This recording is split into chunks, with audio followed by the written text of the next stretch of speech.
Warning: the following content may contain elements that are not suitable for some audiences. Viewer discretion is advised.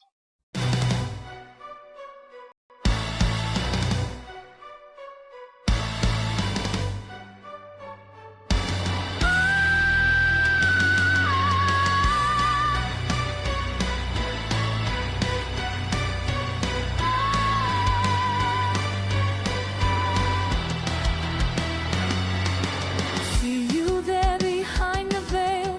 Truth and lies, they start to pale. You think your words can hide the sin, but I can see what burns within. Come closer now, don't turn away. I've got something dark to say. Fire spreads with every breath, dancing close to living death. Oh, the darkness calls your name. Nothing stays the same. You're blowing smoke into the night, trying to hide from burning light. I see through every twisted game. You're blowing smoke, but I remain. The truth will rise, the lies will show.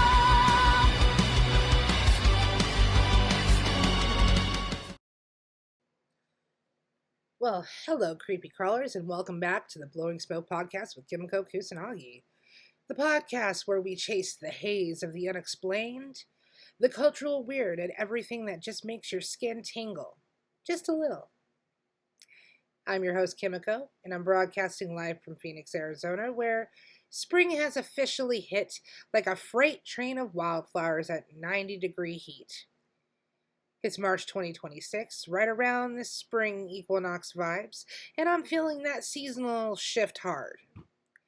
Today we're diving into something that's been buzzing in my DMs and my own weird experiences lately. Spring fever and the thinning of the veil in the paranormal sense. You know how fall and Halloween get all the credit for spirits walking among us? Well, spring has its own quiet, blooming version of that magic, and maybe some mischief. You know, we're talking folklore, pagan roots, personal stories, why the veil might thin when everything's coming back to life, and how spring fever isn't just allergies or restlessness, it's something more. If you're new, hit subscribe, and let's get back to it.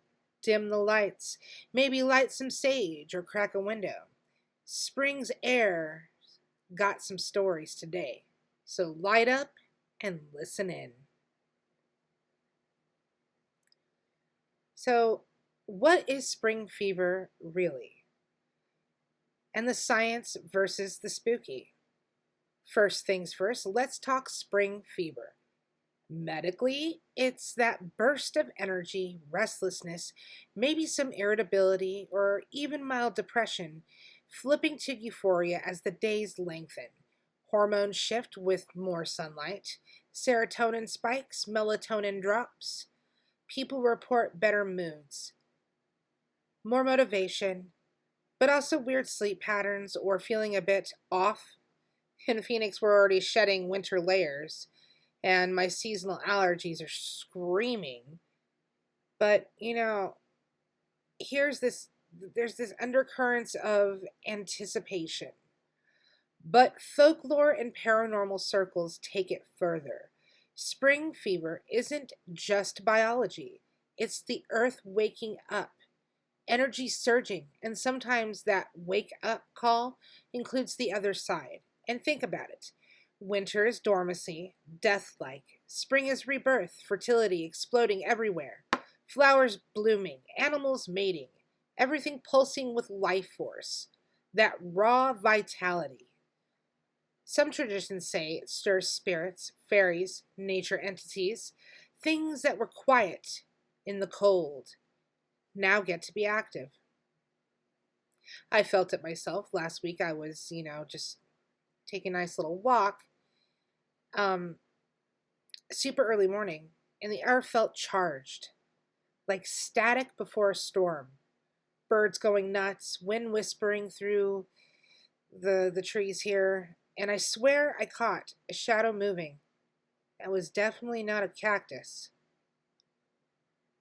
Coincidence? Maybe. But it lined up with a lot of sensitive reports around now. Heightened intuition, vivid dreams, random smells like fresh cut grass or old perfume that when no one's around. Paranormal investigators sometimes note spikes in activity during seasonal changes, not just fall. The equinoxes, especially, mark balance. Day and night, equal. And that liminal state that makes boundaries fuzzy. Not as intense as Samhain's ancestral vibes, but different. More about nature spirits, renewal, and sometimes trickster energy. So, is it spring fever that's making us more open to the paranormal? Or is the paranormal riding the wave of seasonal energy? That's what we're unpacking today. The thinning of the veil in spring, folklore, pagan roots, and Beltane echoes. Now, the big concept, the thinning of the veil, most people associate it with Samhain, October 31st, when the barrier between our world and the spirit's world gets permeable. Ancestors visit, ghosts roam, but in many pagan and Celtic traditions, it's not just the fall. The veil thins at key points on the wheel of the year, especially the cross quarters and equinoxes. Spring has its counterpart around the spring equinox. Ostara, Alban Alir, and building towards Beltane on May 1st. Some sources say that the veil starts thinning around the equinoxes, March and September, and reaches its peak at Samhain and Beltane. Beltane, the fire festival of fertility, is when the veil between humans and the Fae, nature spirits, and the other world is super thin. In Irish folklore, this is when the good people, or fairies, move between realms. Doors open, and it's risky to wander near fairy forts or hills. Why spring? It's the mirror to fall. Samhain is death, harvest end, honoring the dead. Beltane and spring equinox are life exploding, fertility and growth, the wild green returning. The surge of life punches holes in the veil. Spirits of renewal, elementals, even mischievous entities get drawn into the buzz. Offerings were left for fairies to ensure good crops. People danced around maypoles to channel that energy safely. In modern paganism, Ostara, or the spring equinox, is about balance, rebirth, eggs, hairs, down fucking dawn rituals. But here's the feel. The veil whispers here too. Easier divination, stronger intuition, spirit contact that's more vibrant than scary. Not ghosts of the dead so much as living energies, devas, plant spirits, ancestral echoes tied to growth. And I've heard stories from people um, about smelling lilacs in their apartment in mid-March with no flowers nearby, and their cat staring at corners. Another in the Southwest described orbs and photos during equinox hikes. Here in Arizona, with our desert bloom, super blooms, same years. That life surge feels like amplified. Paranormal activity might not increase dramatically like fall claims, but sensitivities notice shifts. Dreams of green ladies, suddenly inspirations, uh, feeling watched by someone benevolent or not, in hot flashes or cold spots. Classic signs, energy movement when the veil thins, pets acting weird, it's the same. It's like the world's frequencies dial up, and we're catching into more of the stations. Quick pause. I'm gonna grab some water.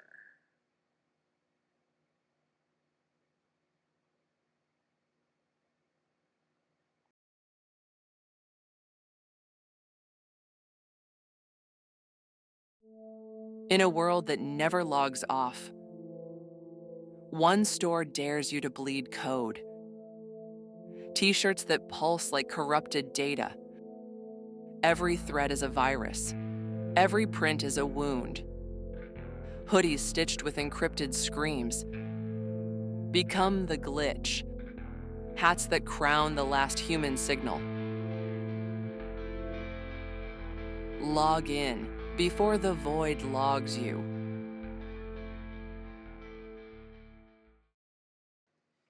All right, we're back. Let's get personal. As someone who's always been a bit sensitive, spring hits different. Last equinox, doing simple rituals with candles, flowers, and, gratitude for renewal.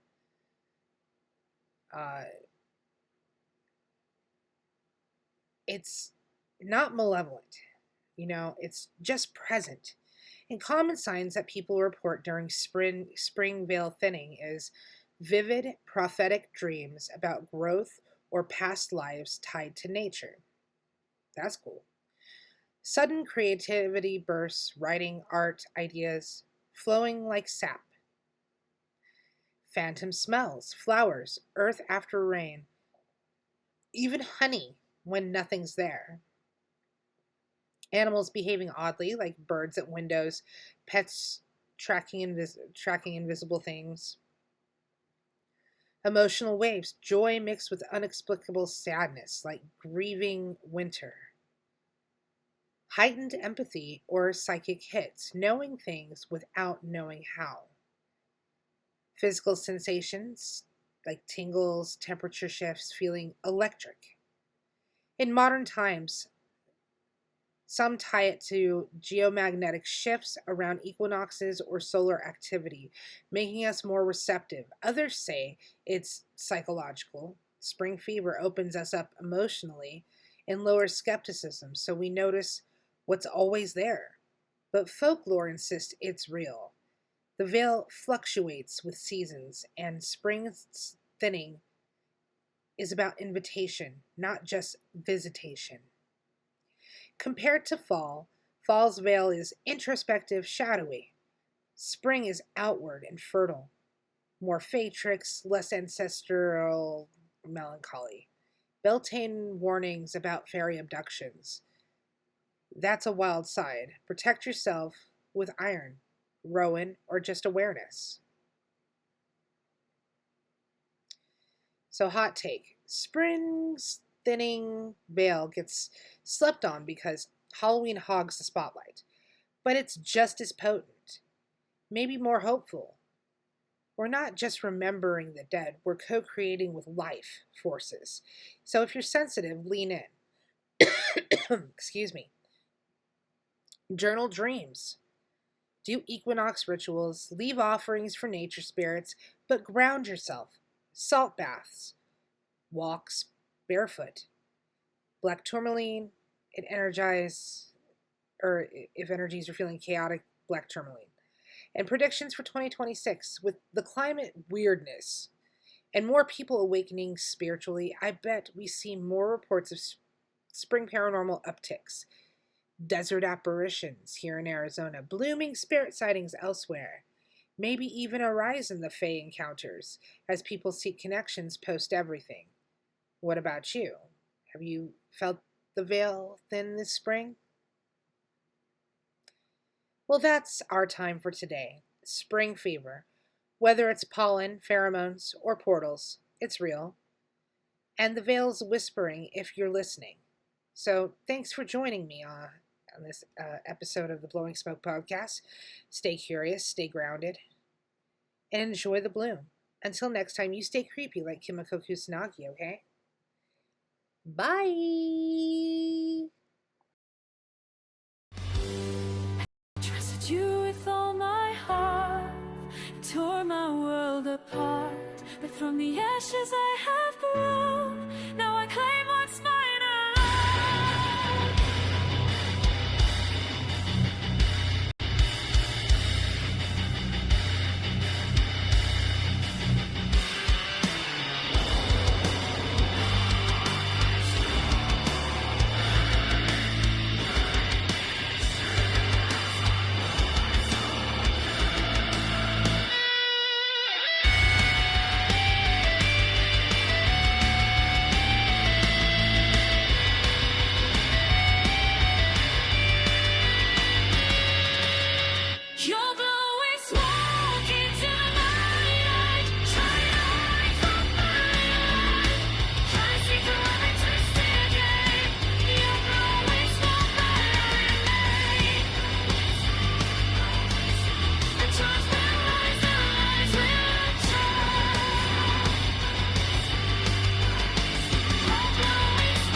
the smoke will clear.